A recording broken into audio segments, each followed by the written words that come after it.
नमस्कार। उदय India digital में आप सबका बहुत बहुत स्वागत है। मैं हूं दीपक कुमार रथ। शाम के 6 बज चुके हैं और राष्ट्रीय राजधानी दिल्ली में मतदान खत्म हो चुका है। दिल्ली की 70 सीटों के लिए 699 उम्मीदवार मैदान में हैं, जिनकी किस्मत का फैसला ईवीएम मशीन में कैद हो चुका है। और दिल्ली में इस बार चुनाव इसलिए अलग है क्योंकि इस बार के चुनाव में कई शक्तियों ने एक साथ चुनाव मैदान में अपने जोर आजमाइश की। मुख्य खिलाड़ी तो भाजपा और आम आदमी पार्टी ही है, लेकिन कांग्रेस पार्टी भी राष्ट्रीय राजधानी में अपनी 10 साल पुरानी खोई हुई जमीन को हासिल करने के लिए जबरदस्त कोशिश की है। इस बार ओवैसी की पार्टी ने भी दिल्ली की मुस्लिम बहुल इलाकों में उम्मीद जगा रखी है। और सबसे दिलचस्प बात यह है कि लोकसभा चुनाव में एक साथ ताल ठोकने वाले केजरीवाल और राहुल गांधी के बीच चल रही जंग दिल्ली विधानसभा चुनाव में दोनों में अपनी दोस्तों को भुला दिया और एक दूसरे के खिलाफ जमकर बयानबाजी की। राहुल केजरीवाल की यह जंग क्या भाजपा के लिए मददगार साबित होगी? क्या ओवैसी की पार्टी दिल्ली में खाता खोल पाएगी? क्या केजरीवाल अपनी कुर्सी बचा पाएंगे? क्या कांग्रेस दिल्ली में अपनी गुम हुई विरासत संवार पाएगी? इन प्रश्नों का उत्तर आज हमारा साथ बहुत मान्यगण्य मेहमान है और आज हमारा साथ ये विशेष चर्चा में दिल्ली इलेक्शन को लेके मौजूद जो हमारे साथ अतिथिगण हैं, मैं उनका नाम बताना चाहता हूं। हमारा साथ वरिष्ठ पत्रकार भूपेंद्र धर्माणी जी है, जो कि हरियाणा का इंफॉर्मेशन कमिश्नर रह चुके हैं। भूपेंद्र जी, आपको बहुत बहुत स्वागत है। हमारा साथ डॉक्टर विजय खेरा है। विजय खेरा पॉलिटिकल एनालिस्ट है और भाजपा का स्पोक्सपर्सन भी है। हमारे साथ जयंत घोषाल जी भी है। जयंत घोषाल जी पिछले 3 दशकों से दिल्ली में वरिष्ठ पत्रकार रहे हैं। जयंत दादा, आपको भी बहुत बहुत स्वागत है। उदय इंडिया में आपने पहली बार ज्वाइन किया, आपको बहुत स्वागत है। और हमारा कलमिस्ट है उदय इंडिया की उमेश चतुर्वेदी जी भी ज्वाइन किए। उमेश जी, आपको बहुत बहुत स्वागत है। और हमारा साथ सुजीत ठाकुर जी है। दिल्ली में पिछले अभी 2 दशक से ज्यादा हिंदी पत्रकारिता में एक अपना स्थान बनाया है। सुजीत ठाकुर जी हमारा मित्र है। और हमारे साथ सैयद वाजिद अली है, जो कि दिल्ली की राजनीति को बहुत जमीनी स्तर से देखते हैं। तो आइए हम चर्चा शुरू करते हैं। उमेश जी, आपसे चर्चा शुरू करेंगे कि इलेक्शन खत्म हो गया और ये पूरा जितना समय रहा एक दूसरे के ऊपर आरोप लगाया पॉलिटिकल पार्टीज ने, लेकिन आप हमारा दर्शकों के बताइए क्या मुख्य मुद्दा इस बार इलेक्शन में रहा जिसको लेके इस इलेक्शन घूमे हुए हैं? उमेश जी। देखिए, सबसे बड़ी बात यह है कि आरोप प्रत्यारोप कोई नई बात नहीं है। भारतीय चुनाव जिस स्तर पर पहुंच चुके हैं उसमें आरोप प्रत्यारोप चलते रहते हैं और खूब जम के चलते हैं। लेकिन इस बार सबसे बड़ा मुद्दा रहा केजरीवाल सरकार की वादा खिलाफी। मतलब उन्होंने वादे तो बहुत किए, लेकिन वादों को जमीन पर पूरा करते हुए नहीं। दूसरी चीज एक और रहा कि फ्री बीज, मुफ्त की रेवड़ियां। हालांकि मुफ्त की रेवड़ी देने में कोई भी दल और वादा करने में कोई भी दल पीछे नहीं रहा। और महिला सम्मान बहुत बड़ी बात रही इस बार के चुनाव परिदृश्य में, बहुत बड़ा मुद्दा रहा। इस बार एक बड़ा मुद्दा ये भी रहा कि पूर्वांचल के लोगों को उनका वाजिब हक, क्योंकि अभी तक के डाटा के मुताबिक 2011 की जनगणना के मुताबिक 20 से 22% वोटर दिल्ली के माने जाते हैं पूर्वांचली, लेकिन अब पूर्वांचलियों का दावा है कि वो 30% से ज्यादा हो चुके हैं। तो एक बड़ा दावा ये भी, एक बड़ा मुद्दा ये भी रहा। तो ऐसे बहुत सारे मुद्दे रहे, लेकिन सबसे बड़ी बात ये रही कि भारतीय जनता पार्टी ने एक बड़ा मुद्दा उछाला और उसके बाद चुनाव दिलचस्प हो गया कि जो राजनीति को बदलने आए थे वो खुद बदल गए। शीश महल, भ्रष्टाचार शराब जो की नीति बनी थी, आबकारी नीति, उसका भ्रष्टाचार, ये तमाम सारे मुद्दे रहे। और उसमें भी भारतीय जनता पार्टी ने एक और बड़ा मुद्दा बनाने की कोशिश की। वो मुद्दा बना भी कि 10 साल के आम आदमी पार्टी के शासन काल में दिल्ली पिछड़ गई है। वहीं आम आदमी पार्टी ने मुद्दा बनाने की कोशिश की, अगर भारतीय जनता पार्टी को सत्ता मिली तो दिल्ली वालों को जो सहूलियतें मिल रही हैं, जो उनका दावा है आम आदमी पार्टी का, वो सहूलियतें मिलना बंद हो जाएंगी। तो मुझे लगता है कि मुद्दे बहुत सारे रहे। दिल्ली एक ऐसा शहर है जिसमें एक चरित्र, एक कल्चर, एक संस्कृति नहीं है। ये संस्कृतियों का समुच्चय है, मतलब सेट्स है, और उस सेट्स के अलग अलग तरह के मुद्दे इस बार दिल्ली के चुनाव में लगता है उमेश जी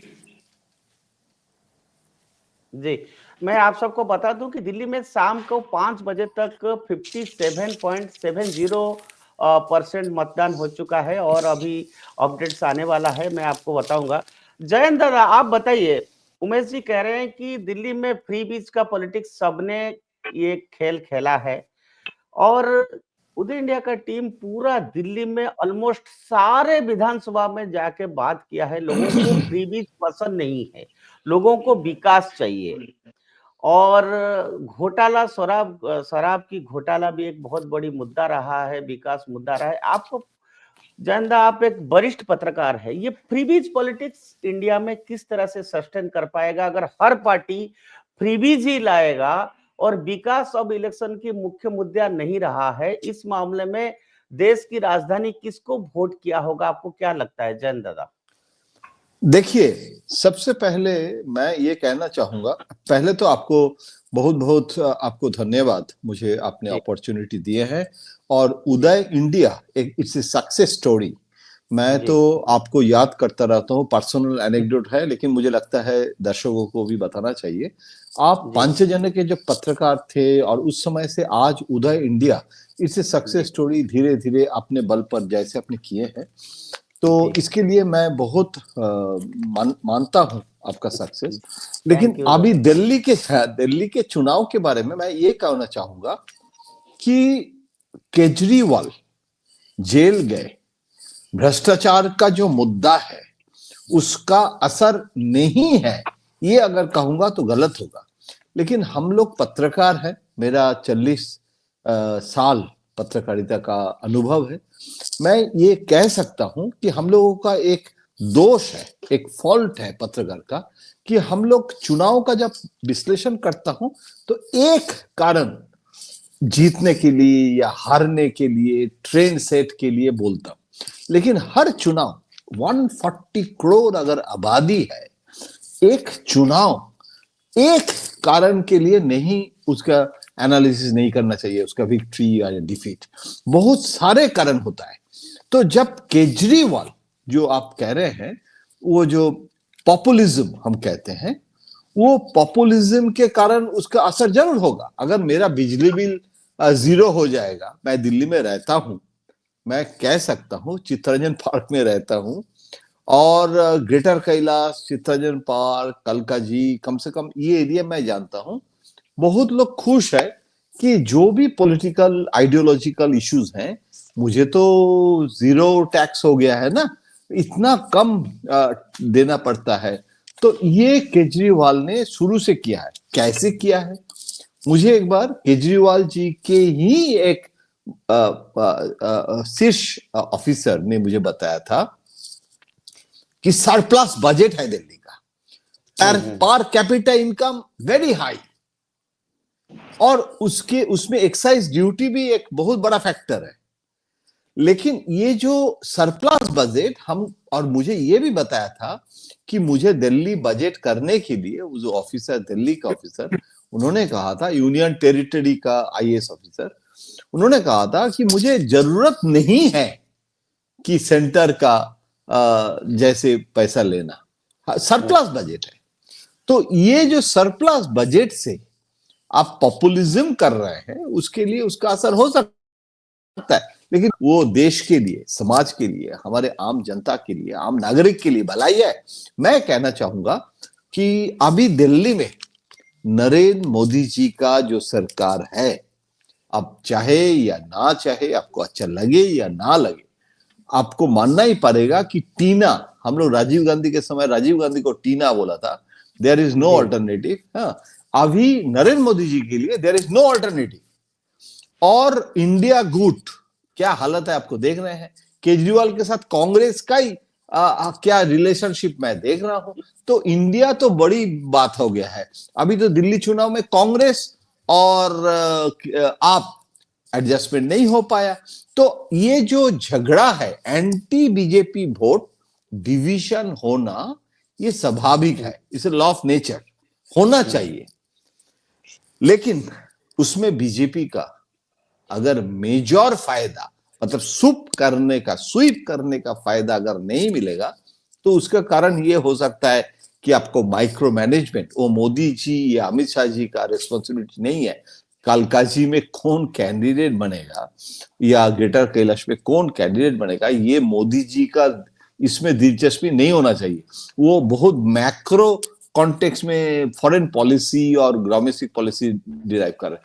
तो ये अभी इस समय अगर मान लीजिए दिल्ली का डेवलपमेंट चाहूंगा, मैं दिल्ली में रहता हूं, बंगाली हूं, लेकिन हमें तो नॉन रेसिडेंट बंगाली कहता है, एनआरबी। तो मैं ये कह रहा हूं, 40 साल दिल्ली में हूं, मुझे लगता है कि डबल इंजन, ये एक शिकायत हो गया डबल इंजन के बारे में, लेकिन ये जो लेफ्टिनेंट गवर्नर के साथ हर समय झगड़ा, दिल्ली इट्स ऐसी सिटी है, लॉ एंड ऑर्डर पता ही नहीं चलता है या दिल्ली का है या नॉर्थ ब्लॉक का है। तो मुझे लगता है आम जनता, आम नागरिक, लेकिन समस्या क्या है जानते हैं, समस्या है कि दिल्ली के लोग जो है ना, बोलना नहीं चाहिए, मैं भी दिल्ली में रहता हूँ, थोड़ा आलसी है हम लोग, खासकर जी। अर्बन पॉपुलेशन, अर्बन आबादी। नहीं तो जी। जैसे जैसे मैं बंगाली हूँ, पश्चिम बंगाल में आपको पता है क्या परसेंटेज ऑफ वोट होता है, नियर जी। अबाउट 80%, 75%। बिल्कुल। तो बिल्कुल। दिल्ली का ये जो परसेंटेज ऑफ वोट इतना कम है, मिडिल इसमें क्लास मुझे लोग लगता वोट है देने करने नहीं जाते हैं। नहीं जाते हैं। बजट का असर अगर मध्यम वर्ग में नहीं पड़ेगा और उसमें अगर वोट देने के लिए वो लोग नहीं आएगा, तो वो बीजेपी के लिए अच्छा नहीं है। तो लेकिन कांग्रेस और आप, ये झगड़ा के कारण बीजेपी का फायदा होना चाहिए, लेकिन micro management of BJP was not that exciting. चुनाव में नॉमिनेशन भी एक इंपॉर्टेंट होता है, लोकल इनकम्बेंसी होता है, एक एक एमएलए का भी एंटी इनकम्बेंसी होता है। तो मुझे जी। इसीलिए समझ में नहीं आ रहा है कि एग्जैक्टली क्या होगा। देखिए, वो हम फोरकास्ट नहीं कर सकते हैं, we are not astrologer, we are journalist. लेकिन मैं ये कह सकता हूं, इस समय नरेंद्र मोदी जी ने जैसे दिल्ली चुनाव, देखिए कांग्रेस का जो सबसे बड़ा अपोजिशन है उसका हालत हम देख रहे हैं ना। राहुल जी। गांधी एक रैली की है, उसके बाद उन्होंने कहा है कि, मतलब उनके ऑफिस से कहा गया है कि he is not well, he is unwell.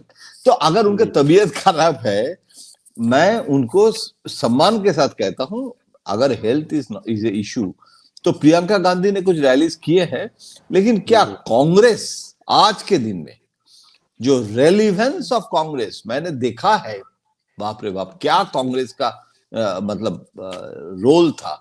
आज इस समय कांग्रेस अगर इरेलीवेंट हो जाएगा, तो कांग्रेस के साथ केजरीवाल का झगड़ा के लिए जो बीजेपी का फायदा, वो भी कम हो जाएगा, क्योंकि कांग्रेस हैज बिकम इरेलीवेंट। दादा, सो इंडिया अलायंस का जो पार्टनर्स है वो भी सारे केजरीवाल को ही ज्यादातर वो मदद किए हैं, कांग्रेस के साथ नहीं आए हैं। नहीं है, नहीं है। और मैं बंगाली हूं, पश्चिम बंगाल के, मतलब मेरा रूट है। ममता बनर्जी के बारे में तो मैं कह सकता हूं, अब हम स्टालिन के लिए या अखिलेश के लिए नहीं बोल सकता हूं, पत्रकार के नाते उतना अनुभव नहीं है, लेकिन पश्चिम बंगाल के ममता बनर्जी का जितना नफरत राहुल गांधी और कांग्रेस के लिए है, वो नरेंद्र मोदी के लिए नहीं है। लेकिन वो एनडीए में ज्वाइन नहीं कर सकते हैं, क्योंकि 30% मुस्लिम आबादी है पश्चिम बंगाल में, और वो एनडीए में रह चुके हैं। लेकिन राहुल गांधी के जो स्टाइल ऑफ फंक्शनिंग है, आपको अगर एनडीए गुट चलाना है, अगर दिल्ली में भी चुनाव के समय अगर आपको इंडिया अलायंस करना था, तो उसके लिए एक भी मीटिंग नहीं हुआ, एक भी मीटिंग नहीं हुआ। तो उसने, मतलब राहुल गांधी अगर टेकन फॉर ग्रांटेड करेंगे इंडिया को, तो और कहेंगे कि सब लोग हमको लीडर के नाते राम राम करो, ऐसे नहीं हो सकता है। तो इसीलिए ममता बनर्जी ने कांग्रेस के लिए अभी एकदम मतलब सपोर्ट तो नहीं कर रहे हैं, मतलब जिसको बांग्ला में हम लोग कहते हैं एकला चलो रे नीति, that is it suits BJP. मतलब हम अकेले चलेंगे फिर भी कांग्रेस के साथ नहीं जाएंगे, लेकिन ये कांग्रेस और आपका ये जो सीट एडजस्टमेंट नहीं होना, इसका फायदा क्या बीजेपी इस चुनाव में मिलेगा या नहीं मिलेगा, देखिए वो तो मैं लास्ट वर्ड बोलने के लिए रिस्क अभी इस समय नहीं लेना चाहिए।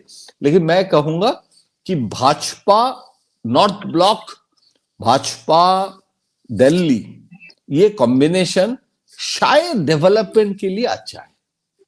करेक्ट। अब मैं सुजीत ठाकुर जी के पास जाते हैं। सुजीत, ये बताइए, आप जमीनी लेवल में पिछले 20 साल से 25 साल से आप रिपोर्टिंग में हैं, दिल्ली बीजेपी में आपने कवर किया है। मुझे ये बताइए, दिल्ली का जो फील्ड है उसमें जो हम लोगों ने देखा, हमारा जो रिपोर्टर्स ने इनपुट्स लाए, जो व्यूज लिया, ओपिनियंस लिया वोटर्स, उसमें ये लग रहा है कि केजरीवाल की वोट बैंक को कांग्रेस ने अच्छी तरह से जो है सेंध लगाई है। उस पे आपका क्या कहना है? कितना कांग्रेस उसका वोट काट पाएगा केजरीवाल का कि नहीं काट पाएगा? सुजीत ठाकुर। देखिए, बहुत ही स्पष्ट है जो पिछले चुनाव और इस चुनाव में दिल्ली के जो अंतर महसूस हो रहा है। पिछले चुनाव में ये था कि वन साइडेड आम आदमी पार्टी की लहर दिख रही थी, बहुत ही क्लियर कट। बीच में बीजेपी ने भी लास्ट 5-7 दिन बहुत मेहनत की। गृह मंत्री अमित शाह खुद बहुत उन्होंने कमान संभाली और मैदान में आया और लगने लगा कि एक साथ कुछ शायद बीजेपी कर जाएगी, लेकिन कुछ हो नहीं पाया। और हमें ये गौर करना चाहिए कि जो वोट परसेंटेज कांग्रेस का था वो घट करके 5% के आसपास रह गया। एग्जैक्ट मैं नहीं कह सकता, शायद 4.5% या 5.5% के बीच में होगा। वो सारा वोट ऐसा था जो बीजेपी का वोट नहीं था कभी भी, वो कांग्रेस का वोट था, जो आम आदमी के पार्टी की तरफ वो वोट, जो कांग्रेस का वोट बैंक था वो चला गया। बीजेपी जो इस बार लड़ रही है उनका एक बहुत बड़ा ये फोकस है और भाजपा की रणनीति भी उसी के आसपास रही है कि किसी भी तरह से कांग्रेस 15-20 सीटों पर बहुत ही मजबूती से लड़े। और कांग्रेस लड़ती हुई दिख भी रही है। नतीजा क्या होगा ये कहना तो, जैसे जयंतदा ने कहा कि एस्ट्रोलॉजर हम लोग नहीं है, लेकिन निश्चित रूप से कांग्रेस पिछले बार से शायद अच्छा प्रदर्शन करेगी, सीट नहीं निकाल पाएगी, वोट परसेंटेज की बात मैं कर रहा हूँ। और जितना वोट परसेंटेज वो लेगी वो आम आदमी पार्टी को नुकसान होगा। लेकिन इसके साथ ही अगर हम देखें तो बीजेपी और कांग्रेस का जो वोट शेयर विधानसभा में है उसमें लगभग 18% का डिफरेंस है। उतना वोट परसेंटेज अगर काट ले कांग्रेस, ये मुझे लगता हुआ अभी फिलहाल नहीं दिख रहा है। जहां तक मेरा अपना आकलन है, जो मैं फील्ड में गया हूं या हमारे दैनिक भास्कर के जो रिपोर्टर्स हैं और अखबार के जो प्रतिनिधि हैं, आप लोग हैं जो घूम रहे हैं कई जगह, हम लोग जो फील कर रहे हैं, उसमें ये तो भाजपा इस मुकाम पर जरूर पहुंच गई है कि इस बार वो कड़े टक्कर के साथ है। लेकिन मुझे लगता है कि आज भी आम आदमी का पलड़ा भारतीय जनता पार्टी से थोड़ा सा स्ट्रांग मुझे दिख रहा है। उसकी बहुत ही क्लियर कट है। हमने हरियाणा देखा, उससे पहले हमने महाराष्ट्र देखा, अगर हम पिछले साल की बात करें तो छत्तीसगढ़, मध्य प्रदेश, तमाम तरह की बातें। तो एक ट्रेंड, या हम झारखंड की बात करें, एक ट्रेंड बहुत ही क्लियर कट निकल के आ रहा है कि जो सरकारें वेलफेयर स्कीम्स दे रही हैं, फ्रीबीज दे रही हैं, महिला सेंट्रिक कर रही हैं, उनके समर्थन में फ्रीबीज का फायदा नहीं है ना। हिमाचल की हालत देखिए, 3-3 महीना तक तनख्वाह नहीं दे पा रहे हैं। कर्नाटक में हालत देखिए। मैं दीपक आप सही कह रहे हैं, लेकिन मैं उसमें नहीं जा रहा हूँ कि क्या होगा। मैं तो फिलहाल अभी वोटिंग हुआ है और नतीजे क्या आएंगे, उसके बाद कौन सी पार्टी से दे पाएगी नहीं दे पाएगी, क्या मिलेगा, ये तो वाजिद बहुत ही साहब को पूछते हैं, वाजिद जी को पूछते हैं। वाजिद जी, आप भी दिल्ली में 2 दशक से बहुत ग्राउंड लेवल से राजनीति को देखा है, आप एक संपादक भी है दिल्ली में लोकल न्यूज़पेपर की। आपको क्या लगता है, केजरीवाल ने एलिगेशन लगाया है कि अगर उनका सरकार चेंज हो जाएगा तो नरेंद्र मोदी उसका स्कीम्स को बंद कर देगा।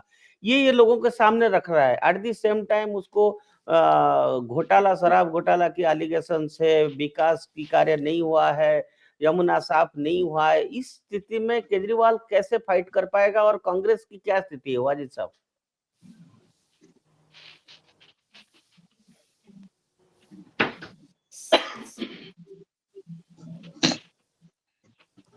Hello Ajay ji, are you getting my voice?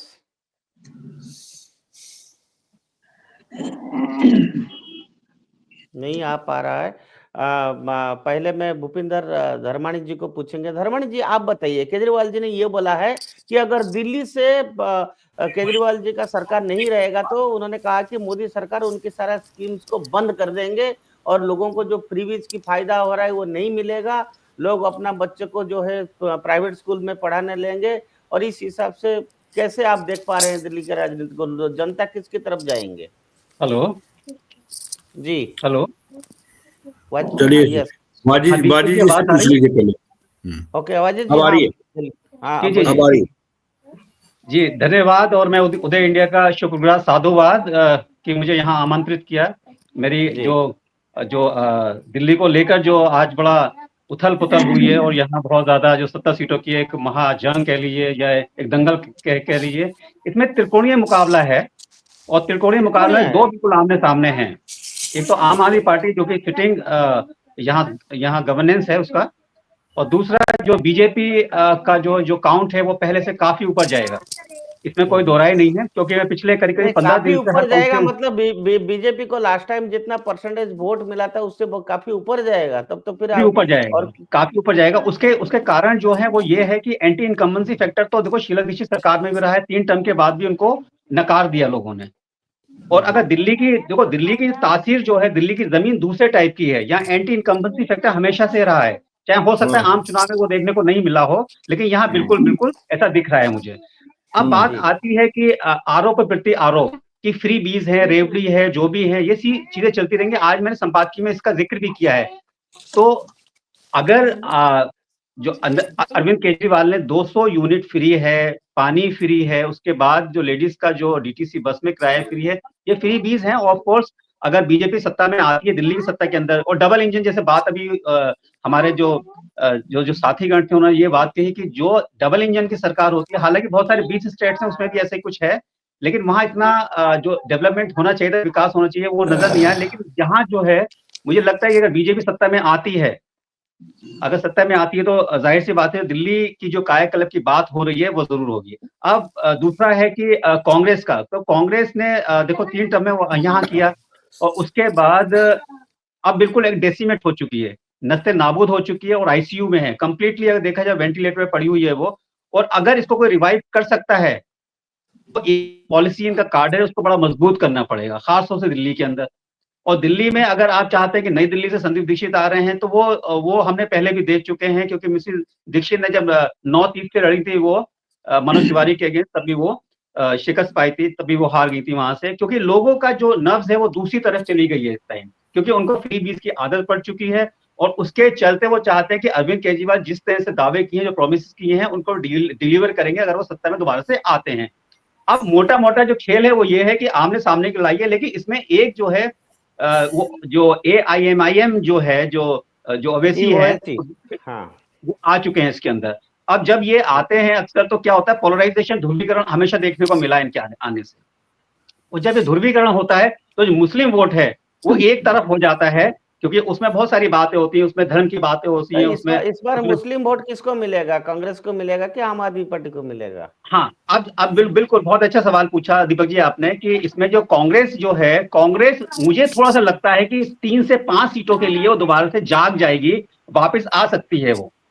उसका ये है कि कुछ जो नॉर्थ ईस्ट इलाका है उसमें दंगे भी हुए, नॉर्थ ईस्ट में बहुत सारी चीजें हुई हैं। इसके अलावा जो मुस्लिम, जैसे ओखला वाला हो गया, ओखला में आपस में ही इनफाइटिंग है।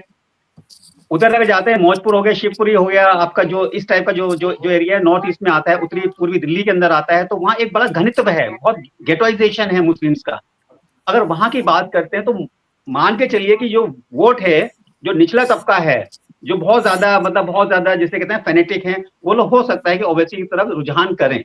लेकिन जो वैसे हैं जो दिल्ली को बहुत अच्छे से देख रहे हैं, ओवैसी इसकी तो नब्ज चलो को एक समझते सीट हैं। में 70 सीट में से एक सीट में ओवैसी का कोई फैक्टर हो सकता है, पर हमें पूरे दिल्ली का मैं जानना हाँ चाहता हूं, क्योंकि हाँ, देखिए नहीं नहीं नहीं, बिल्कुल संक्षिप्त में बात करूंगा, संक्षिप्त में, शशि गार्डन में बिल्कुल संक्षिप्त गया, में। जी जी जी जी जी। शशि गार्डन में मैंने गया, कई सारे मुस्लिम लोगों से, कई सारे दलित लोगों से, झुग्गी झुपड़ियों से मैंने बात किया।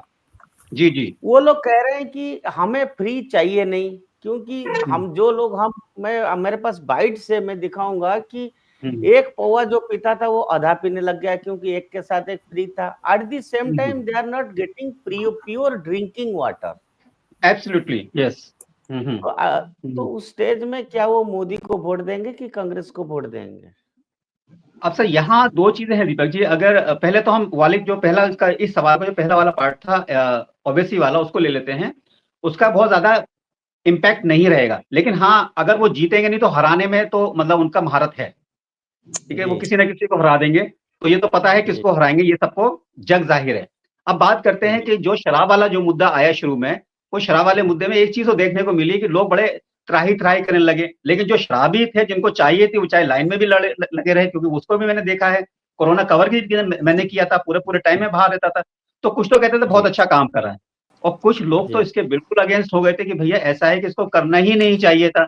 तो बीजेपी का कुछ मुस्लिम वोट भी है ऐसा जो बिल्कुल जो माननीय प्रधानमंत्री मोदी की तरफ झुकाव है उसका। और दिल्ली में अगर सत्ता बनती है वाजिद तो अभी साहब, तो जी एक मिनट में। डॉक्टर खेरा, आप बीजेपी का स्पोक्स पर्सन है, उत्तर प्रदेश में भी रहे हैं और नेशनल स्पोक्स पर्सन भी रहे हैं। आप बताइए, मोदी के पास डबल इंजन है, विकास की बाढ़ है, और मोदी जी ने बजट में भी इतना बढ़िया आम आदमी के लिए इनकम टैक्स की वो रिबेट दिया है 12 लाख तक। डिस्पाइट दैट, क्या मजबूरी हुआ कि कालका जी में, दिल्ली में, और ये इधर जंगपुरा में, तीनों जगह पर बीजेपी का दिग्गजों को खड़ा किया। पूरा देश की चीफ मिनिस्टर को लाए, पूरा देश की डिप्टी चीफ मिनिस्टर को लाना पड़ा इनको। उसके बावजूद भी आज कंफर्म नहीं हो पा रहा है उनको। क्या, क्यों ऐसा मोदी जी को करना पड़ रहा है? Despite so much of allegation, BJP Modi ji को इतना मेहनत क्यों करना पड़ रहा है? मोदी जी ने 3 रैली किए हैं, प्राइम मिनिस्टर है। अकेला ये नरेंद्र मोदी जी का सवाल नहीं है, ये भारतीय जनता पार्टी का तरीका है। अगर आप देखें एक आध बार कोई अपवाद स्वरूप छोड़ दें, तो ये जब भी चुनाव लड़ते हैं बिल्कुल बाकायदा पूरी मुस्तैदी के साथ ही लड़ते हैं। मंत्री हो, सांसद हो, जाति गणित हो, विकास की बात हो, कुछ भी कारण हो, दलित की बात हो, ट्राइबल हो, किसी भी क्षेत्र में आप अगर देखेंगे तो हर तरह से जब भी चुनाव आता है पूरे प्रयास के साथ जुट के लड़ते हैं। केजरीवाल के पास क्या है कि शुरू में तो वो कांग्रेस के सहारे से बन गए। आपको याद होगा कि पहले 2013 के चुनाव में भारतीय जनता पार्टी के 4% लगभग वोट भी अधिक थे आज आप पार्टी से, और सीटें भी अधिक थी उनसे। 3 सीटें, 3 सीट्स के करीब ज्यादा थी। लेकिन बुलाया था सरकार बनाने आप पार्टी को, क्योंकि कांग्रेस के 6 सीट ने उनको समर्थन दिया था। अच्छा, ये अगला चुनाव जब आया तो कांग्रेस की दुर्दशा ये हुई कि सीधी 24% से 9% सीट के ऊपर आ गई। तब भी कांग्रेस चेती नहीं। तीसरे चुनाव में 4%, 5% वोट पर आ गई, तब भी चेती नहीं। आज कांग्रेस चेती, इनको पता चला कि जिस सांप को हमने दूध पिलाया था वो इसको बराबर डस रहा है। लेकिन कांग्रेस का नेतृत्व इतना कमजोर था कि इतनी बड़ी बात नहीं समझ पाया कि लगातार दिल्ली में 0 सीट्स। कमाल की बात है, जहां का उसका कमिटेड मुस्लिम वोटर्स 12-13% हो, जहां पर इतने सालों का काम और विकास की बात करते हो शीला दीक्षित की। हालांकि शीला जी खुद 25,000 वोट से हारी थी केजरीवाल जी से। लेकिन सवाल ये, मैं ये बात कहना चाह रहा हूं कि इसके बाद ये कांग्रेस क्यों नहीं समझ पाई कि कौन इसको डस रहा है, किसको इसने जिंदा किया था। और यही हाल उन्होंने उत्तर प्रदेश में किया था, मायावती से समझौता करके जितेंद्र प्रसाद जी ने 127 सीट लेके और 300 से ज्यादा सीटें दे दी थी मायावती को, और इनकी कुल 24 से 7 सीटें बढ़ गई। तो बजाय इंटरेस्ट अंदर देखने के इन्होंने शोर मचा दिया कि हमारी तो सीटें बढ़ गई, हमारी तो सीटें बढ़ गई। जितेंद्र प्रसाद जी ने अपने आप को बचा लिया। हम सब खाली ये बताना चाहते हैं कि कांग्रेस जो नहीं सीख रही थी वो इस बार सीख गई। उनको अल्टीमेटली समझ में आया कि किसी भी सूरत में कांग्रेस ने दिल्ली में समझौता करने नहीं दिया। हम एक बात कहेंगे, जब कांग्रेस सिंपैथाइज कर रही थी तब बेकार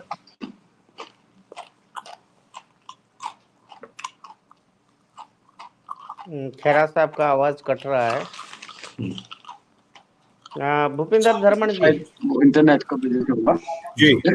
लेकिन अल्टीमेटली ये हुआ कि अजय माकन प्रिवेल कर गए कि कल राहुल जी। गांधी को इतना केजरीवाल के खिलाफ बोलना पड़ा जो भारतीय जनता पार्टी नहीं बोली। जी।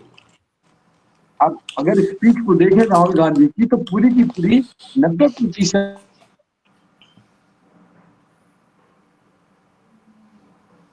खेरा जिस साहब तरह का चुनाव लड़ आवाज रही निश्चित आवाज नहीं आ रही क्या? आपका थोड़ा डिस्टरबेंस हो रहा है नेट के कारण। आप बोलिए बोलिए। अभी आ रहा क्या हाँ आ रहा है, बोलिए। आवाज में? मैं कह रहा हूँ आ रहा है। कि कांग्रेस निश्चित रूप से इस बार वोट पाएगी। भारतीय जनता पार्टी ने 2015 के चुनाव में सिर्फ 0.8% वोट घटे थे, उसके 1% से कम, और एकदम से 28 सीटें गंवा बैठी थी, 31 से 3 पे आ गई थी।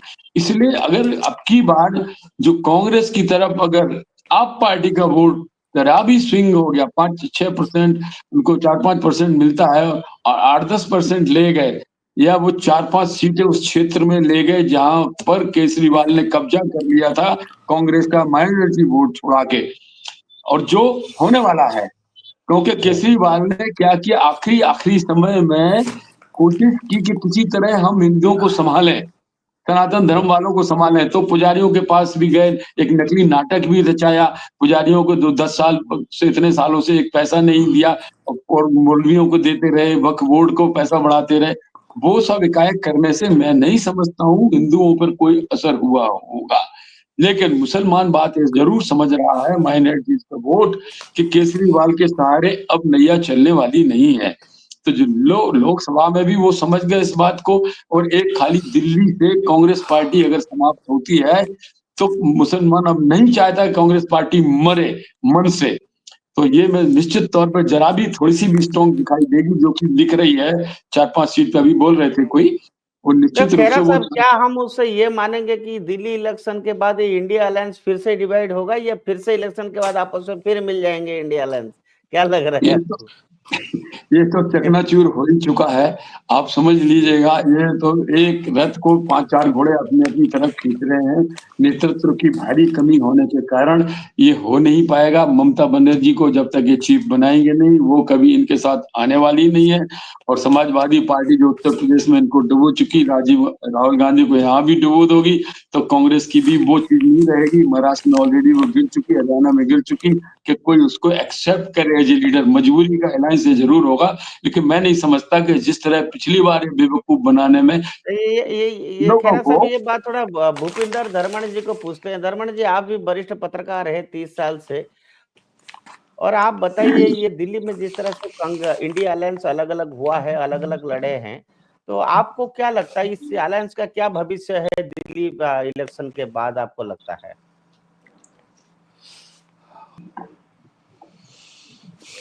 दीपक मेरा जी आवाज है धन्यवाद। तो मैं दादा। एक हाँ पैरा दीपक जी और बोलना चाह रहा धन्यवाद। था मैं ये इसमें। कहना चाह रहा था कि हाँ। आपने सबके व्यूज लेने के बाद मेरे से पूछा, इसके लिए धन्यवाद। अभी जैसे जयंत जी कह रहे थे कि किस प्रकार पूरा उन्होंने विवरण दिया, जी। पर मैं इससे पहले कुछ कहूं, मैं आपको एक जानकारी देना चाहता हूं, क्योंकि इतनी देर में जी। फिर कुछ और ही देखता रहा। जी। उसमें एक मैट्रिक्स एजेंसी का सर्वे भी आ गया है, एग्जिट पोल। अच्छा। हाँ, उसमें आया है कि 35 से 40 सीटें बीजेपी की हैं और 32 से 37 सीट जो हैं वो आम आदमी पार्टी को दिखा रहा है। तो कांटे की टक्कर लग रहा है इसमें। नहीं तो 40 सीटें और अगर 37 सीटें, तो अंतर तो आ गया ना। दूसरा मैं और बताता हूँ आपको, जो सट्टा बाजार है वो जो पिछले 4 दिन से, मतलब पिछले 4 दिन तक, परसों तक मैं कह सकता हूँ, डे बिफोर यस्टरडे, जी। वो लगभग 40 सीटों के आसपास आम आदमी पार्टी को दिखा रहा था और बीजेपी को दिखा 32-33 रहा के था, आसपास करेक्ट। दिख रहा था। जी। आज मैंने जो पता किया है उसमें बीजेपी को उन्होंने भी एज दे दिया है। अच्छा। हाँ, तो वो सट्टा लेटेस्ट जो बाजार है ने वो भी ये है। बीजेपी को आगे दिया है यार, परसों तो तक उन्होंने बिल्कुल आगे दिया था आम आदमी को। तो यस। इसलिए जो बातें मैं कहना चाह रहा हूँ, वो आपने जो बात कही कि अलायंस टूटने का, इंडिया अलायंस जो टूटा है उसका, जैसे कांग्रेस जितना भी गेन करेगी, जैसे अभी खैरा जी भी कह रहे थे कि पिछली बार 1% वोट से कितना फर्क पड़ गया था, तो सिमिलरली 38% के आसपास वोट जो है बीजेपी ने अपना रिटेन किया है। विधानसभा की बात कर रहा हूँ, लोकसभा में तो उनका परसेंटेज बहुत ऊपर चला जाता है। जी तो उसमें जो इस समय स्थिति है, अगर कांग्रेस 4% 5% की जो बात पिछली बार थी, उसमें अगर 5-7% भी गेन करती है, तो 5-7% पूरा का पूरा जो है वो लॉस आम आदमी पार्टी का है, जी उसमें बीजेपी का लॉस नहीं है। जी ये आप ध्यान रखिएगा। और इसका जो गेन है, ये 5-7% का गेन बहुत गेन होता है, ये थोड़ा गेन नहीं होता है। जी और जी मुझे ये लगता है कि इस बार आपने जैसे देखा होगा कि अरविंद केजरीवाल जी की जो राजनीति है, उनका स्टाइल ये है कि वो एक किसी भी झूठ को बहुत तेजी से और बहुत लाउडली बोलते हैं, और उसके बाद जब वो चीजें फैक्ट के साथ सामने आती हैं, तो उस इशू के ऊपर वो आते ही नहीं, चाहे पत्रकार उनसे पूछे या कोई और पूछे, वो उस इशू पे आते ही नहीं, वो किसी और चीज पे चले जाते हैं। ये आपने जी लगातार देखा होगा। और इस जी बार मुझे लगता है कि जिस प्रकार एक कैंपेन चली है कि 2014 से पहले क्या बोल रहे थे, अब क्या बोल रहे हैं, किस प्रकार इन्होंने कस्में खाई हैं, फिर जो जी पंजाब के अंदर महिलाओं को लेकर जो इन्होंने अभी 2100 रुपए की घोषणा की है, घोषणा की 1000 है। रुपया अभी तक नहीं दिया जा सका है। जो 1000 रुपए की घोषणा इन्होंने की थी, 2.5 साल हो गए हैं, अभी तक नहीं दी, और उसको भी हाईलाइट किया गया है। मुझे ये लगता है कि अभी जैसे एक इंटरव्यू भी आया था, जिसमें अरविंद केजरीवाल कहते हैं कि हमने 5 साल में देने की बात कही थी। तो वो जर्नलिस्ट ने जब ये पूछा कि भाई 5 साल का मतलब क्या है, कि आप मतलब 5वें साल में देंगे, फिर इलेक्शन से पहले देंगे? कहते हमने मान लीजिए 6 महीने नहीं, 2 महीने पहले भी दे दिया, तो हमने वादा तो पूरा किया। तो उसी समय उसके तो मतलब कहने का ये है कि इस प्रकार का जो एक ट्रेंड है ना, वो एक्सपोज जो इस बार हुए हैं, इसलिए वो जी बहुत ज्यादा बौखलाए हुए हैं। और जी आपको एक और बात बताता हूँ पंजाब की, क्योंकि मैं पंजाब के नजदीक बैठा हूँ, तो इसलिए बता रहा हूँ कि वहां पे बस सर्विस जो है, जैसे महिलाओं के लिए मुफ्त की है, जी वो बस सर्विस भी ऐसा है कि जो पंजाब का बाउंड्री है उसके अंदर ही फ्री है। पंजाब का ऐसा नहीं है कि पंजाब की बस जो है अगर दिल्ली में आ रही है तो वो लेडीज को फ्री लेके आ रही है। वो जैसे ही हरियाणा में एंटर करती है, तो उसी समय वो उनसे टिकट ले ली जाती है। अच्छा तो मतलब पंजाब रोडवेज की बसेस भी फ्री नहीं है। तो मेरा कहने का मतलब ये है कि जिस प्रकार का जी एक, नो पर डाउट दिल्ली में फ्री, तो फ्री है ना महिलाओं के लिए। नहीं वो ठीक है आपकी बात, मैं यही कह रहा हूँ, जो फ्री बीस का एक इस बार ट्रेंड चला हुआ है, उसमें कोई भी दल पीछे जी नहीं है। और ये बड़ा दुर्भाग्यपूर्ण है हमारी लोकतंत्र के लिए कि फ्री बीज को जिस प्रकार आगे आगे बढ़ते जा रहे हैं, वो आगे भी बहुत खतरनाक होने वाला है। जी अब जैसे जो ये यूनियन बजट, फ्री तो चलो केंद्र में बीजेपी का सरकार है, डबल इंजन सरकार हो तो कहीं से सेंटर से पैसा लेके दे सकते हैं, लेकिन आम आदमी पार्टी कहाँ से पैसा ला के देगा नहीं फ्री अभी बीज। अभी अभी हमारे किसी मित्र ने वो बात कही थी, किसने कही थी कि ये जो बजट है, हम जो दिल्ली का बजट है उसमें किस प्रकार एक्सेस का बजट है, और किस प्रकार उनको केंद्र की जरूरत ही नहीं है सहायता की, आज वो डेफिसिट का हो गया है। तो वो इसीलिए हो गया है क्योंकि वहां यहाँ पर जो जिस आपने देखा, ये दिल्ली की सड़कों का हाल आप देखते हैं, आप तो रहते हैं दिल्ली के अंदर, दिल्ली में सड़कों का इतना बुरा हाल तो मैंने कभी देखा ही नहीं था। आप ये देखिए कि जी जो भी वहां पे इंफ्रास्ट्रक्चर बना है, वो केंद्र सरकार की स्कीमों का बना है। उसमें भी जो आपके रैपिड ट्रांजिट वाला जो रेल का कॉरिडोर बना है, उसमें ही अपना जी हिस्सा भी कोर्ट के आदेश के बाद दिया है। जी और आप विज्ञापन की बात देखें तो कितना ज्यादा विज्ञापन, ये तो कोर्ट ने ही कहा है कि विज्ञापन पे आपके पास पैसे हैं, लेकिन आप डेवलपमेंट के लिए देने के लिए तैयार नहीं है। जी पंजाब के अंदर इन्होंने, अभी आपको शायद जानकारी है या नहीं है, कि जो कटरा हाईवे है, दिल्ली कटरा हाईवे, वो हरियाणा के टेरिटरी के अंदर चालू हो चुका है, वो शुरू हो चुका है, बन गया है। पंजाब पर वहां पर जो एजेंसी बना रही है, उन्होंने NHAI अथॉरिटीज से वो कंपनसेशन मांगा है कि हमारी मशीनें वहां पे पड़ी हैं, हमें अभी तक लैंड ही एक्वायर करके पंजाब सरकार ने नहीं दी है। और पता लगा है कि बहुत हैवी अमाउंट जो है केंद्र सरकार की जो दी गई है एक्वायर करने के लिए, वो किसी और ही हेड पे खर्च कर दी गई है। तो आप ये देखिए कि उधर जम्मू एंड कश्मीर का पोर्शन भी तैयार है, इधर भी तैयार है, वो बीच का पोर्शन जो है वो लटका हुआ है।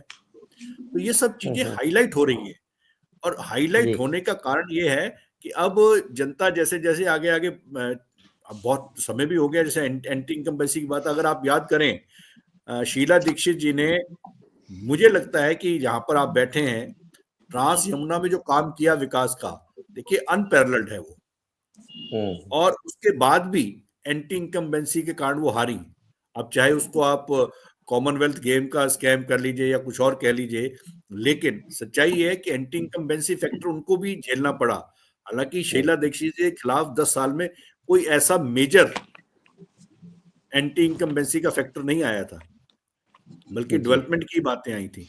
तो मुझे ये लगता है कि इस प्रकार से जो चल रहा है पूरा का पूरा, अब पहले क्या था कि पिछली बार जो चुनाव हुआ, जो 2020 में हुआ था, उसमें अरविंद केजरीवाल ये कहने में, लोगों को कन्विंस करवाने में सफल हो गए कि मैं काम नहीं कर पा रहा हूं क्योंकि म्युनिसिपल कॉर्पोरेशन मेरे पास नहीं है।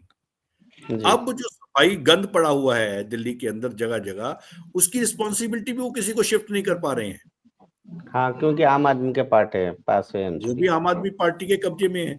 तो मुझे ये लगता है कि इस बार जनता जो है उसमें जो एक तबका, बहुत बड़ा तबका ऐसा है जो फ्री बीज के बावजूद भी दुखी है। अब अभी आपने गर्मियों में पानी का हाल देखा होगा, किस प्रकार उन एरियाज में लोग टैंकरों के दिल्ली पीछे में। तो भाग रहे भूपेंद्र जी टोटल लॉलेसनेस है और विकास है ही नहीं। ज्यादा आप बताइए जो तो मुझे ये भूपेंद्र लगता जी है, कह मैं रहे हैं।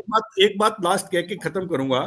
मुझे ये लगता है कि ये जो पानी की, जैसे आपने बात कही, इसी तरह जो भी बात आ रही थी कि मुस्लिम वोटों की, जैसे आपने बात कही, आप ये मान के चलिए दीपक जी कि पिछले कुछ वर्षों में मुस्लिम समाज में भी आरएसएस ने या बीजेपी ने कुछ ना कुछ गेन किया है। वो चाहे 1-1.5% ही गेन किया हो, अगर वो गेन है तो वो किसी का लॉस है। और ऐसा नहीं है कि अब बीजेपी जो है मुस्लिम समाज के लिए अछूत है। ये आप भी जानते हैं, आप भी टीवी के उसमें देखते हैं कि किस प्रकार अब मुस्लिम स्कॉलर्स जो हैं वो खुलकर बोलने लगे हैं। जब जी, से हमने कई लोगों ने, मुस्लिम शुरू लोगों को कहा बाइट्स भी लिया है दिल्ली में, उनका भी यही कहना है, कुछ तो लोगों इसलिए का। मुझे ये लगता है कि इस बार स्थिति जो है पूरी तरह से अरविंद केजरीवाल के पक्ष में तो कम से कम नहीं है।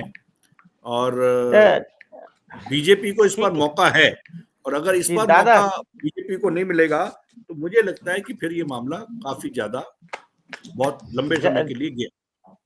ठीक है जयंता, आप इसको कैसे देखते हैं? क्या अरविंद केजरीवाल सचमुच में एंटी एस्टेब्लिशमेंट फेस कर रहे हैं, और जो इतने सारे आरोप है, और कांग्रेस भी जितना लेना चाहिए वोट कितना काट पाएगा उनका? लेकिन जो एग्जिट पोल अभी भूपेंद्र जी ने बताया उसमें तो बिल्कुल कांटे का टक्कर है। तो क्या लगता है आपको कि जो डेडिकेटेड वोटर है, जो एंटी बीजेपी वोटर है, वो कहाँ जाएगा? क्योंकि अगर कांटे का टक्कर है तो नहीं, हाँ जी, देखिए दीपक जी, अभी ये मेरा अनुभव है, ये अभी दिल्ली का चुनाव, it's a Kejriwal versus BJP. Either you are a Kejriwal supporter or you are a Modi ji या बीजेपी सपोर्टर। तो ये जो ध्रुवीकरण है, राजनैतिक ध्रुवीकरण, it's a between BJP versus आप। हम कांग्रेस के बारे में, कांग्रेस इतिहास हो गया है। कांग्रेस के अभी जो हालत है, दादा मैं ऐड करना चाहता हूँ, ये जितने एग्जिट पोल आने लगा है उसमें कांग्रेस को सिर्फ 1 सीट दे रहे हैं। हाँ, मुझे पता नहीं है कितना सीट मिलेगा, क्या होगा। 32 देखिए आम आदमी को 32 से ममता 37 दे रहे हैं, भाजपा को 35 से 40 दे रहे हैं, और कांग्रेस को 1 सीट दे रहे हैं। अब तो ममता बनर्जी कांग्रेस के साथ क्यों अलायंस नहीं कर रहे हैं? अलायंस करने से, अगर BJP has become the main opposition in West Bengal, तो कांग्रेस के साथ हाथ मिलाने से तो बीजेपी के खिलाफ लड़ने के लिए अच्छा होता था, लेकिन नहीं कर रहे हैं, क्योंकि ये जो जमीनी हकीकत है कि कांग्रेस के साथ जाना उल्टा पड़ेगा। कांग्रेस के साथ हम्म। जाना ही नहीं है। तो Congress has become a liability for the India good. लेकिन मैं ये कहना चाहूंगा कि एक सीरियस बातें अभी मैं सुन रहा था, मैं इसमें मेरा इच्छा हो रहा है बोलने के लिए कि 2014 में जब नरेंद्र मोदी जी आए थे, उसके पहले बहुत सारे इकोनॉमिस्ट, बहुत सारे एडिटर्स, खासकर जो पिंक पेपर्स के एडिटर्स होते हैं, इकोनॉमिक एडिटर्स, वो लोग सोच रहे थे कि नरेंद्र मोदी जी आ गए हैं तो जगदीश भगवती भी इकोनॉमिस्ट की जो लाइन है, तो इतना स्ट्रॉन्ग रिफॉर्म होगा, थैचरियन रिफॉर्म होगा, सब्सिडी खत्म हो जाएगा, आम जनता के लिए जो पॉपुलिज्म है खत्म हो जाएगा, वो स्टीम रोलर चलेगा रिफॉर्म का। लेकिन नरेंद्र मोदी जी ने जो जमीनी हकीकत है उसमें बैलेंस जो है ना, अभी बजट में भी वही दिखाई दिया। आपको पॉपुलिज्म का मतलब क्या है? आम जनता के लिए पैसा देना। जी। ये इट हैज बिकम इकोनॉमिक्स, जो अमर्त्य सेन कहते हैं जी।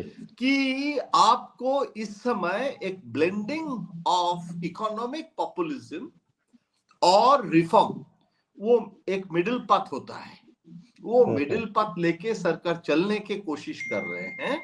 अगर वो चाहते नरेंद्र मोदी जी कि हम एकदम थैचरियन रिफॉर्म कर देंगे, उसमें एडिटोरियल में और शेयर मार्केट में बहुत सपोर्ट मिल सकता था, लेकिन नरेंद्र मोदी जी ने किया नहीं वो।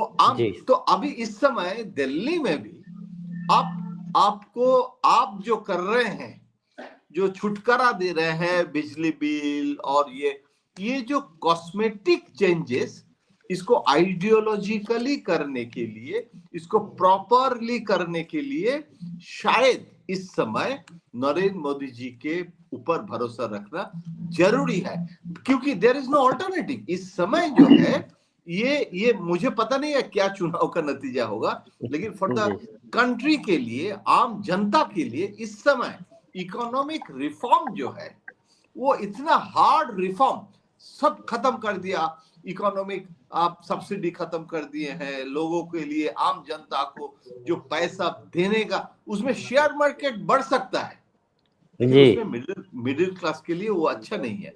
तो मुझे लगता है इस समय आम जनता जो है वो ऐसे नहीं है कि मैं कह रहा हूं कि बीजेपी सरकार बनाएंगे, वो तो मैं प्रेडिक्शन नहीं कर सकता हूं, लेकिन बीजेपी का सीट जो स्थिति था, क्योंकि चुनाव का नतीजा दीपक डिफरेंट सेवरल इश्यूज में होता है।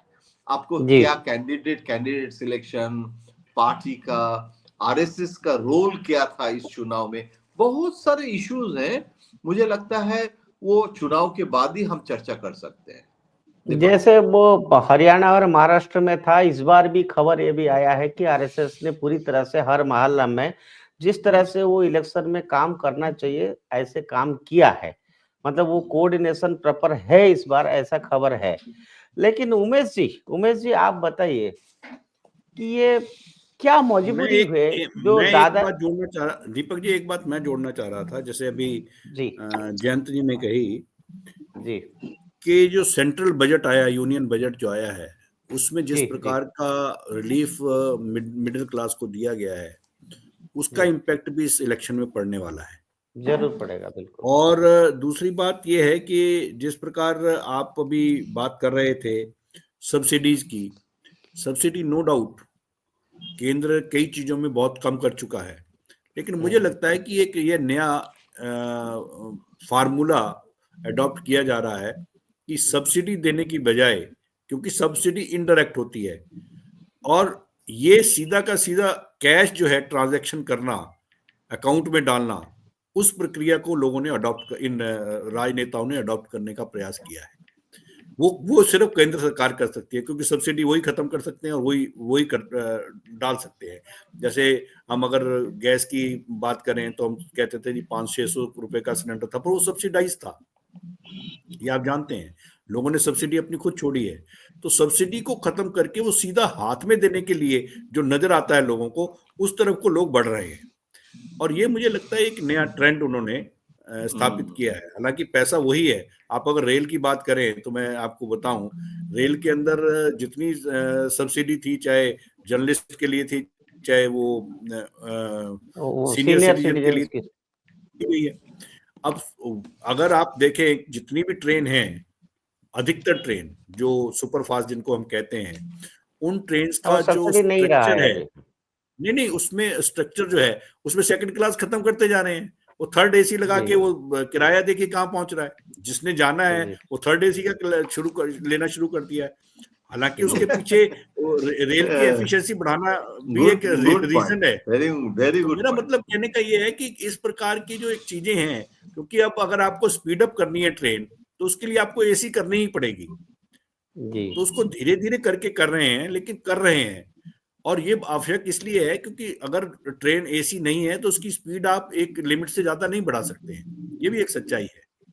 जी। तो मुझे ये लगता हमको है कहीं ना कहीं धर्मेंद्र जी लगता है, जैसे दादा ने बताया, आपने बताया कि नरेंद्र मोदी की सरकार ने एकदम से कूद नहीं पड़ रहा है, और जो कोई भी कारण से किसान बिल को वापस लिया, एकदम रिफॉर्म्स की बहुत सारा ना लाके पॉलिटिक्स को सामने रखते हुए, धीरे धीरे विकास को रखते हुए और राजनीति को भी अपना चलाते हुए वो बड़ा केयरफुली चल रहे हैं। रिव्यूज भी दे रहे हैं और विकास की भी बात कर रहे बिल्कुल हैं। बिल्कुल बिल्कुल। वो मेक इन इंडिया और डिफेंस प्रोडक्शन में भी उन्होंने, जैसे राहुल गांधी ने पार्लियामेंट में कहा है कि कुछ नहीं हुआ है, एम्प्लॉयमेंट जनरेशन नहीं हो रहा है, लेकिन अगर कोई देखिए दो ड्रोन चीजें बनी इसमें, है, नहीं कोई दीपक ड्रोन जी, इसमें अगर दो वो चीजें इंडिया में हैं। पहले जैसे मैंने बना नहीं था, पहले हम ड्रोन खरीदते थे, अब तो कम से कम 60% 40% रेशियो में पार्ट्स लाके यहाँ असेंबली करके सप्लाई कर पा रहे हैं, पहले सप्लाई नहीं कर पा रहे दीपक थे। जी, ये जो आप बात कह रहे हैं ये तो है ही। इसके अलावा अब लोग कंपेयर करने लगे हैं, क्योंकि दिल्ली की रोड पहले बहुत अच्छी होती थी, अब हाईवे पे जाते हैं और दिल्ली में आते हैं तो टूटी रोड मिलती है, तो वो कंपेयर करते हैं लोग कि ये यहाँ की रोड किसने बनानी थी। तो ये जो लेकिन लेकिन ये जो एक ट्रेंड है ना जो आप कह रहे हैं, इसमें दो चीजें हैं। जो आप ये देखिए कि ये आप एक फैक्ट है कि करप्शन को पूरी तरह से एलिमिनेट नहीं किया जा सकता जब तक कैश ट्रांजैक्शन है। उस कैश ट्रांजैक्शन को रिड्यूस करने के लिए वर्तमान सरकार ने बहुत प्रयास किया है, और जो वेलफेयर स्कीम का पैसा है वो सीधा अकाउंट में डालने की प्रक्रिया शुरू की है। धर्मेंद्र जी, कल वो राज्यसभा में जो खड़गे जी ने कहा, मोदी जी के ऊपर 5 जुमला बोले कि हर विदेश से ब्लैक मनी आएगा, 15 लाख देगा, खड़गे जी कल जैसे कह रहे थे, उसको वो एक्सपोज, वही मैं कहने लगा था आपसे कि ये भी एक चीज एक्सपोज हुई है कि ये फर्स्ट मतलब सेशन है हमारा पार्लियामेंट का जिसमें बाहर से कुछ नहीं आया, जिसको लेके विपक्ष जो है बायकॉट करेगा या हंगामा करेगा। नहीं तो हर बार सेशन शुरू होने के हफ्ता भर पहले या 4-5 दिन पहले बाहर से कभी हिंडनबर्ग, कभी कोई कुछ ना कुछ छापेगा और यहाँ हंगामा होगा। इस बार पहली बार हुआ है कि वहां से कुछ नहीं आया है। ये भी लोगों में अपने आप मैसेज जाता है। जी उमेश जी, आप ये बताइए कि ये बार बार जैसे धर्मेंद्र जी कह रहे हैं कि केजरीवाल ने कुछ नहीं किया, ना जमुना का सफाई हुआ, ना दिल्ली का रास्ता बना, ना ड्रिंकिंग वाटर मिला, कुछ नहीं हुआ। उसके बावजूद भी बीजेपी का वोट परसेंटेज बहुत ज्यादा जितना बढ़ना चाहिए एंटी इनकम्बेंसी बीजेपी का नहीं बढ़ पा रहा है। जो एंटी बीजेपी वोट है, जैसे धर्मेंद्र जी ने कहा कि 1-1.5% मुस्लिम वोट उसमें जुड़ा है। आपको क्या लगता है संघ इस बार कितना एक्टिव रहा और इस तरह से क्या क्या प्रयास किया इस रास्ते में, क्योंकि अपोजिशन अब पता नहीं इसमें कितने लोग दिल्ली की बस में चलते हैं, लेकिन मैं अभी भी बस वाला हूँ और मैं कुछ घटनाएं आपको बताऊंगा। जैसे बस में चलते वक्त महिलाएं जिनको छूट मिली हुई है वो भी मोटे तौर पर केजरीवाल के विरोध में बातें करती थी और कर रही हैं। मुझे आज भी एक भी पिछले 1-1.5 साल से देख रहा हूँ, एक भी बस का ड्राइवर ऐसा नहीं मिला जिसने किसी बात पर अगर उससे बातचीत हुई, बहस हुई, कुछ हुआ तो उसने केजरीवाल को सीधे सीधे गंदी गालियां न दी। मुझे कल एक बस में जो ओखला साइड में जाती है उस बस में मैं जा रहा था पटियाला हाउस, तो किसी ने यात्री ने कुछ बहस की तो वो ड्राइवर मुसलमान था, उसने कहा कि मेरी जिंदगी में आज तक खुशी नहीं आई और 10 साल पहले मैंने सोचा था कि केजरीवाल को वोट दूंगा तो जिंदगी में खुशी आएगी, तो वो भी मेरा सपना महीना पूरा नहीं हुआ, मैं 600 से 700 की दिहाड़ी पर ही बस चला रहा हूँ। कहने का मतलब ये है कि जो फ्रीबीज है उससे जिन्हें फायदा मिला है वो लोग भी केजरीवाल सरकार के खिलाफ मोटे तौर पर इस बार नजर आ रहे थे, और सिर्फ इसलिए नजर आ रहे थे कि फ्रीबीज मिलनी एक बात है, फ्रीबीज का भी एक सीमा होती है।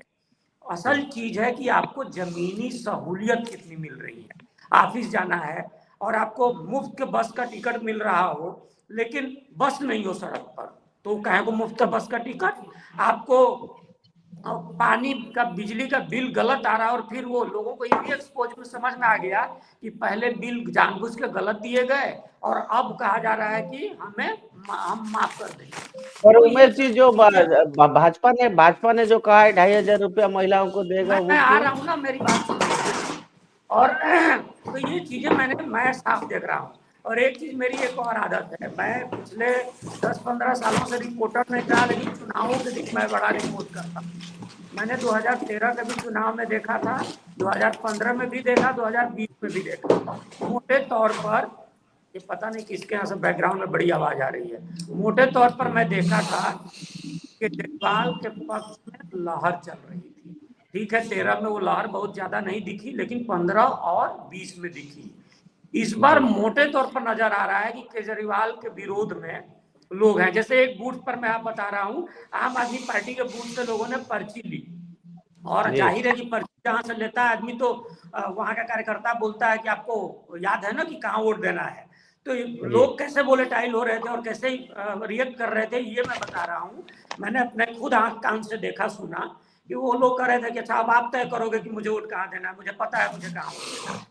तो जाहिर है कि एक माहौल में ही असर ये दिख रहा था कि केजरीवाल सरकार के खिलाफ एक माहौल बन चुका है, क्योंकि वादे पूरे नहीं हुए और जो हवाबाजी हुई वो उमेश जी अब रही हमारा बात, समय ऑलमोस्ट, हाँ बस मैं संघ पर बात कहूंगा क्योंकि अब चुनाव खत्म हो चुका है।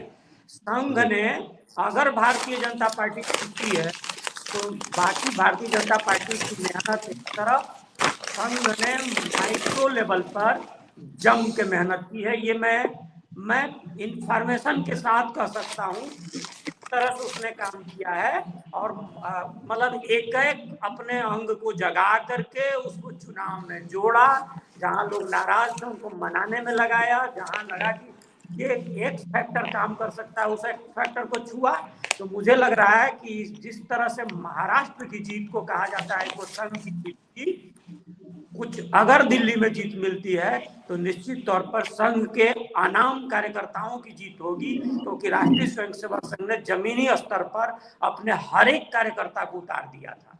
जी दीपक ठीक जी। है, धन्यवाद उमेश जी। अभी हमारा समय हो चुका है, अब एक मिनट में मैं सबको पूछूंगा। खेरा साहब सिर्फ इन ब्रीफ बताइएगा, राहुल गांधी बार बार प्रयास कर रहे हैं, परसों उन्होंने बहुत प्रयास किया चाइना के ऊपर, बोला वो उल्टा पड़ गया। मोदी जी ने जिस किताब का उन्होंने बताया कि नेहरू जी ने चाहे 62 वार में किस तरह से हुआ था, पूरा एक्सपोज उन्होंने खुद एक्सपोज किया। Rahul Gandhi spoke like he was agent of, he was a Chinese agent, he exposed himself. वो बार बार प्रयास करते हैं फिर फेल होता है। ऐसा लगता है कि जो न्यू इंडिया है, जो डेमोक्रेसी है, Congress fails to read it. Why frequently Congress is misreading and failed to read the democracy, new democracy? Why? What may be the reason in 1 minute? Rahul Gandhi देश के खिलाफ एक बार नहीं कई बार ये हरकत कर चुके हैं। चाइना का जहां तक सवाल है, वो गए थे क्या एमओयू साइन करके आए थे आज तक पता नहीं। वो तो उन्होंने बताया नहीं अभी तक। आधी रात को चीन के राजदूत से मिलने गए थे, सवेरे मना कर दिया, हम नहीं गए। जब वहां से बुलेटिन आया चीन से तो पता लगा, एक्सेप्ट कर लिया कि हम गए थे। उसके बाद जब डोकलाम में हमने उन्हें ढकेल दिया तो राहुल गांधी ने कहा कि हम ढकेल गए।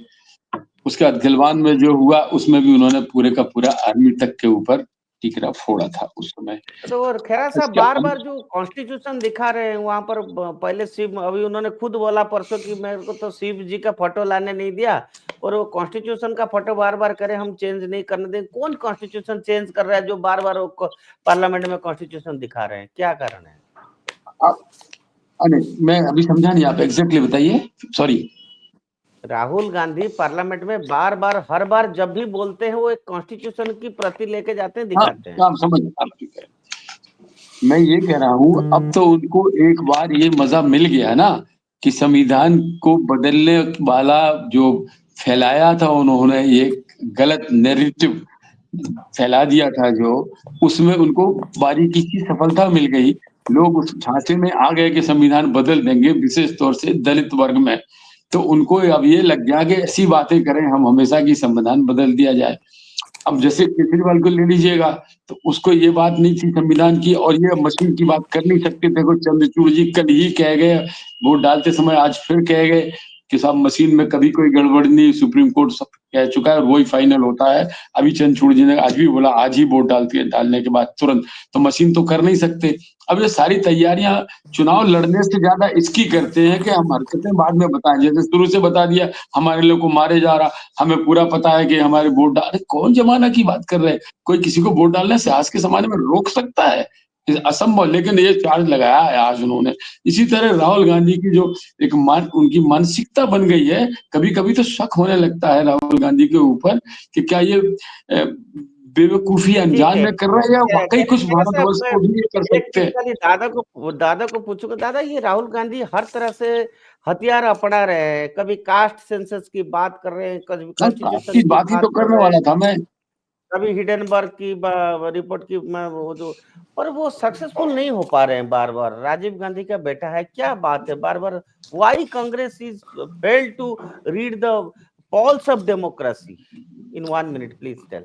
देखिए, 1 मिनट में मैं कह रहा हूं कि नरेंद्र मोदी जी का विकल्प होने के लिए जो समय राजनीति के लिए देना चाहिए, 24/7 नरेंद्र मोदी जी राजनीति, राष्ट्र नीति, समाज नीति करते हैं। जो राहुल गांधी के जो आदत है, जो स्टाइल ऑफ फंक्शनिंग है, पत्रकार के नाते as a onlooker of Rahul Gandhi politics, Rahul Gandhi he may be a good human being, he may be a good soul, लेकिन पॉलिटिकली राहुल गांधी इस समय जो एलआई है, मैं वाजपेयी जी को देखे थे नजदीक से कि कैसे एलआई को मनाने थे।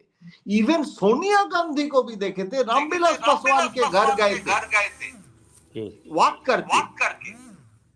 तो अभी राहुल गांधी का जो एरोगेंस का परसेप्शन है, उसके लिए एलआई भी नहीं है। तो नरेंद्र मोदी जी जैसे लेवियाथन, इनको काउंटर करने के लिए राहुल गांधी का जितना मेहनत करना पड़ेगा। अरे भैया, चाइना का इशू आप उठा रहे हैं, आम जनता को, मिडिल क्लास इस समय वो जो 1 लाख रुपी पर ईयर इस इशू में है। अब चाइना का तो you are becoming isolated because you are not understanding the जमीनी हकीकत क्या है। आप जनता को कहां, he is alienated person. I feel sorry, I feel pity for him. ठीक है, थैंक यू। वाजिद साहब 1 मिनट में बताइए आप लास्ट से कि ये इतने सारा फेलियर के बावजूद भी कांग्रेस केजरीवाल की वोट ज्यादा जितना काटना था नहीं काट पाया। 1 सीट दिखा रहे हैं ऑलमोस्ट, मैंने देखा सारा एग्जिट पोल जो आ रहा है सिर्फ 1 सीट दिखाई दे रहा है। केजरीवाल के खिलाफ इतना सारा एंटी एस्टेब्लिशमेंट है, आप जमीन में पिछले 3-4 महीना से मैं देख रहा हूं आप घूम रहे हैं, क्या रीजन हो सकता है? एंटी बीजेपी वोट्स नहीं ले पाया कांग्रेस, इसके चलते Kejriwal is still adhering with his traditional votes. तो सबसे पहले तो यह है कि जो आम आदमी पार्टी जो सत्ता में आई थी, तब ये था कि मुस्लिम्स को दूसरी पार्टी नहीं मिली, तो उन्होंने इसकी तरफ रुख कर लिया और उन्होंने अपना कांग्रेस ढूंढ लिया आम आदमी पार्टी के अंदर। अब कहीं ना कहीं ऐसा लग रहा है मुस्लिम्स को भी कि अगर आम आदमी पार्टी नहीं है तो कहीं ना कहीं कांग्रेस को हम जिंदा कर देते हैं। लेकिन एग्जिट पोल की जैसे आप बात कर रहे हैं कि एक आए, तो एग्जिट पोल को अभी दिल्ली काफी दूर है, उसको देखेंगे बाद में। लेकिन हाँ, ये है कि अगर बात करते हैं आम आदमी पार्टी की, तो जो पुराना जो वोट था वो भी थोड़ा सा शिफ्ट हो गया है मुस्लिम्स की तरफ, यानी कांग्रेस का जो मुस्लिम्स का वोट था, कितना परसेंट वोट शिफ्ट होने का आपको लगता है? जो एंटी बीजेपी वोट से कितना परसेंट शिफ्ट होने का उम्मीद है? देखिए, जो एंटी बीजेपी वोट है वो आपस में बढ़ जाएगा, लेकिन ज्यादा नहीं जाएगा। 4 से 5% मेरे ख्याल से इसमें चले जाना चाहिए कांग्रेस में। और कांग्रेस इसका की जो मतलब सीट कांग्रेस है, का ये एजेंट फेल्यूर है कि Congress could not Garner them. ठीक है वजीर साहब। भूपिंदर जी, आप कुछ कहना चाहेंगे? समय हो चुका है, हम बस वी आर मैं जस्ट तो बस एंडिंग इतना ही द कहना डिस्कशन। चाहूंगा कि ये आज अगर आप देखें अभी तक लगभग 60 प्लस जो है 5 बजे तक पोलिंग दिखा रहा है जी इलेक्शन कमीशन। तो जी, आप ये मान के चलिए कि ये 70% अभी कितना के हो गया पास टच पोलिंग देख करेगा, लेते हैं। हाँ हाँ 70 के आसपास टच करेगा। और जी, 70 का मतलब ये है कि ये जो इंक्रीज हुआ है पोलिंग में, परसेंटेज। जी परसेंटेज में, वो जी परसेंटेज जो है वो, जैसे आपने कहा कि माइक्रो मैनेजमेंट आरएसएस के लोगों ने कहा है फील्ड में उतर के, आपके वो उमेश जी भी बता रहे थे कि जी छोटे जी छोटे ग्रुपों में उन्होंने किया है काफी, जैसे हरियाणा में किया। तो आप ये मान जी के चलिए कि ये जो इंक्रीज है वोटों में, ये डेफिनेटली बीजेपी को बेनिफिट देने वाला है, और जो गैप है उसको काफी हद तक ये भरेगा। और मुझे जी। ऐसा लगता है कि ये इंक्रीज इन पोलिंग जो है, it is in favour of BJP. Okay, Umesh ji, आपको लगता है कि ये बीजेपी का वोट परसेंटेज बढ़ेगा because of such favourable situation? आपको लगता है? 1 मिनट में बताएंगे? नहीं, बिल्कुल। इस बार चूंकि एंटी इनकम्बेंसी, राष्ट्रीय स्वयंसेवक संघ की माइक्रो लेवल पर, जमीनी लेवल पर सक्रियता और भारतीय जनता पार्टी को लगातार कोऑर्डिनेशन में रखना, ये और नरेंद्र मोदी जी का एक तरह से जो कल लोकसभा में उन्होंने विश्वास मत पर, सॉरी, राष्ट्रपति के अभिभाषण पर जो जवाब दिया, वो भी पूरी तरह से पॉलिटिकल भाषण था। जो बजट रहा, जो उसका जिक्र जयंत दादा कर रहे थे, जिसमें 12,75,000 रुपए के सालाना आमदनी पर सीधे सीधे टैक्स छूट, और जानते हैं आप कि दिल्ली सिर्फ राजधानी नहीं है, कर्मचारियों की भी राजधानी है। तो मुझे लगता जी है जी कि इन सब चीजों से भारतीय जनता पार्टी इस बार अपर लेयर पर है, और मुझे तो उम्मीद है कि भारतीय जनता पार्टी के पक्ष में ही जनादेश नहीं, आएगा। वोट परसेंटेज कितना एडिशन होने का लगता है आपको? वोट परसेंटेज ये कितना कहना बढ़ सकता जरा मुश्किल होता है। ये तो आप जिन एग्जिट पोल वालों की बात करते हैं वो भी नहीं बता सकते, तो हम क्या बताएं। है? देखिए उमेश जी, वो एग्जिट पोल तो हम हमेशा देखते हैं, बहुत कम समय में ठीक होता है, इसलिए मैं उस पर भी ज्यादा जाता ही नहीं हूँ। एनीवे, बहुत लंबी चर्चा रहा और हम लोगों ने देखा कि हमारे साथ जयंत दादा, आपको स्पेशल थैंक्स, आपने बहुत बार रिक्वेस्ट के बाद इस बार जॉइन किया है। और भूपिंदर जी भी हमारे साथ जॉइन किए हैं, डॉक्टर खैरा हमारा धन्यवाद। कलमिस्ट है, उमेश जी हमारा कलमिस्ट है, वाजिद भी हमारे साथ कहीं ना कहीं जुड़े हुए हैं। और मैं आशा करूंगा फ्यूचर में भी आप हमारे साथ जुड़ेंगे। और कि अभी अभी एक अपडेट आया, मैं दे दूंगा। वीरेंद्र सचदेवा ने कहा है कि मुझे उम्मीद है कि दिल्ली की लोग का मतदान का रिकॉर्ड तोड़ेंगे। उन्होंने कहा कि मतदान प्रतिशत 65% से अधिक होना चाहिए। और जो सिचुएशन लग रहा है, कांग्रेस जितना वोट काटना चाहिए केजरीवाल का, हो सकता है काटे, सीट में ना बदले, लेकिन कांग्रेस का वोट परसेंट सब्सटेंशियली बढ़ेगा। और नरेंद्र मोदी ने इनकम टैक्स का जो 12 लाख का जो वो दिया है, वो इनकम टैक्स कल का केजरीवाल सही हारेगा, समय, इलेक्शन का केजरीवाल हार जाएंगे, इलेक्शन, केजरीवाल हार इलेक्शन की जाएंगे एक दिन इसीलिए। पहले कल कल नरेंद्र मोदी ने जिस तरह से हाउस में कहा है, दैट वाज आल्सो ए मैदान स्पीच। सो वन एक्सपेक्ट्स कि 8 तारीख को पता चल जाएगा, लेकिन एक तरह से क्लियर हो गया। हमारे जितने स्पीकर्स थे सभी ने एक तरह से क्लियर कर दिया कि इस 8 तारीख को फिर से नरेंद्र मोदी को तरफ से गुड न्यूज हो सकता है, ऐसा हमको लगता है। उदय इंडिया से जुड़े रहने के लिए आप सबका बहुत बहुत धन्यवाद। हम फिर से आगे से इस तरह से डिबेट चालू करेंगे और 8 तारीख को हम फिर से मिलेंगे। जय हिंद, जय भारत। नमस्कार। नमस्कार।